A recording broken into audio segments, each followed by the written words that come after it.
Hola, yo soy José Luis Hernández Cuadriello y como siempre te doy la bienvenida a tu canal Vivir por mí, consultoría psicológica. Vamos a seguir hablando sobre el tema de consuelo ante la muerte.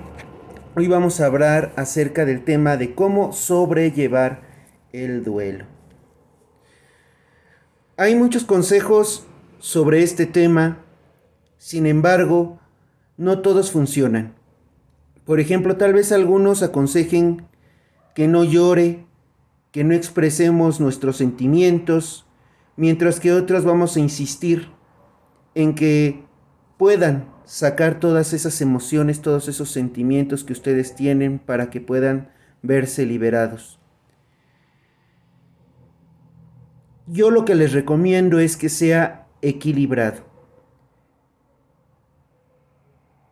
En algunas culturas, inclusive, se ve mal o tienden a criticar a las personas, hombres, que lloran.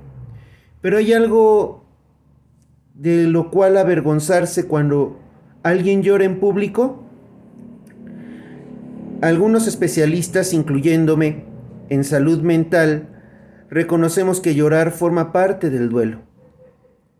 Por eso, pasar por todas las fases del duelo contribuye a sobrellevar la pérdida, en este caso también llorar. Sin embargo, reprimir el dolor puede hacer más daño que bien. No hay ningún tema, ningún artículo que les prohíba a las personas en duelo el poder llorar, y menos a los hombres. Entonces, no nada más es la única manera en la que se va a sobrellevar el dolor. También existe esa parte de ira, especialmente cuando se trata de una muerte repentina. Una persona puede sentirse, por muchas razones, furiosa con esto. Cuando alguien a quien respeta le hace comentarios desconsiderados o inoportunos, por ejemplo, solo tenía 14 años cuando murió mi padre, y que le contesten, por ejemplo, algún pastor de alguna iglesia, esa parte de Dios necesita a los buenos en el cielo y que por eso se los lleva, pues muchas veces, en vez de ayudar a superar el dolor, pues lo agrava. Aquellos comentarios pueden hacer enfurecer a las personas porque no sabemos la situación en la que estén pasando. ¿A qué me refiero con esto? A que efectivamente, pues, ¿qué tal si esa persona la que murió repentinamente, pues era el sustento de la familia? Era una parte primordial de la familia la que llevaba esas riendas, y de repente ya no está como que esa parte de que dice el pastor, de que se necesitaba a las personas buenas en el cielo, pues como que no va, se necesitaba en ese momento. Ese niño, por ejemplo, de 14 años, muchas veces no podía hacer el trabajo que hacía el papá. La mamá tampoco. Y si tenía hermanos pequeños, pues menos. Desconsiderar la situación, el ambiente en el que se desenvuelve la situación de la familia que vive una pérdida, es menoscabar que la realidad sigue aún presente. En este caso, esa realidad es que se necesitaba a esa persona para llevar el sustento al hogar, ¿no? Entonces eso enfurece a la persona. Hay comentarios que van más allá de ser simples palabras de consuelo, sino que generan ese enfurecimiento en la persona a la que se les dice. Y cuando hay sentimientos de culpa, en el caso de una muerte inesperada, el doliente puede pasar o puede pensar por esa etapa en la que si yo no hubiera hecho esto o no hubiera hecho aquello, no habría muerto. O quizás se sienta aún más culpable porque la última vez que hablaron tuvieron una discusión. Entonces, eso genera también esa parte de culpabilidad en la persona que la hace sentir más mal que bien. Y si nosotros decimos eso, pues obviamente lo que generamos pues es una ruptura en la mente de la persona. Yo les recomiendo que si le atormentan los sentimientos de culpa y de rabia, no trate de reprimirlos. Desahóguese. Busque a un terapeuta, busque a un familiar, busque a un amigo que lo escuche, que le ayude a entender que estos sentimientos son normales entre quienes pierden a una persona, a un ser amado. Entonces,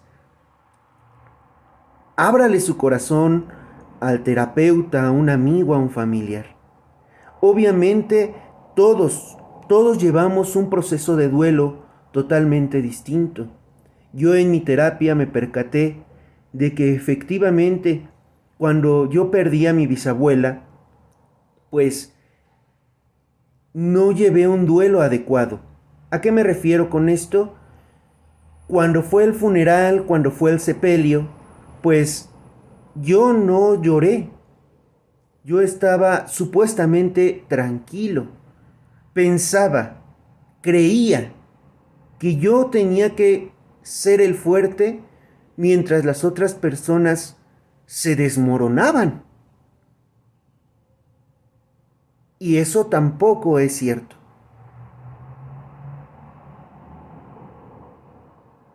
Entonces, ese punto es muy primordial, muy importante, porque pues lleva a conocer que efectivamente a veces la regamos, pensamos cosas que no. Decimos, es que, por ejemplo, yo, a mi bisabuelita no le hubiera gustado verme así. ¿Cómo le hubiera gustado a la persona que falleció verme?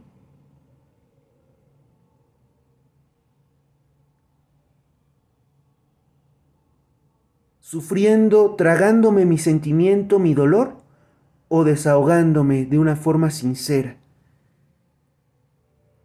Tragarse ese dolor causa muchas enfermedades, por eso sáquelo.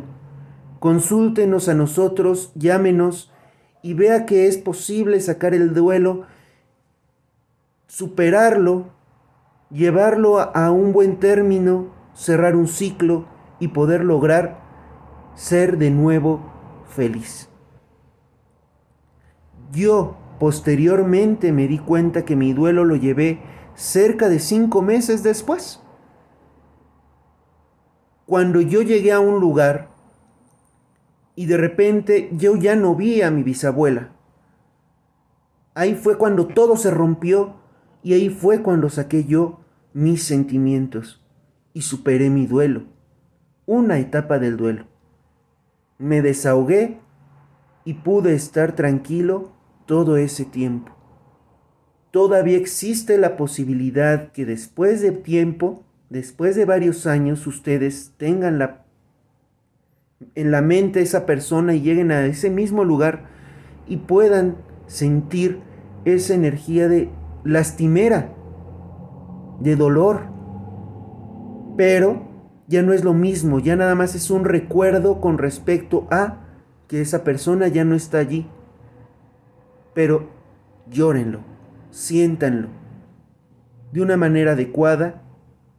No es necesario gritar, no es necesario berrear, solamente llorar hasta que se le acaben las lágrimas a usted. No hay ningún problema. Esta es la tercera parte de este gran tema y espero que les ayude. Yo soy José Luis Hernández Cuadriello y como siempre les doy las gracias también por visitar mi canal y darle like. Recuerden que me pueden visitar en YouTube, en Twitter, en Instagram y en Facebook. Denle manita arriba, suscríbanse, activen la campanita para recibir las notificaciones cuando yo suba algún otro material y saben que pueden contar con nosotros. Muchas gracias. Buen día.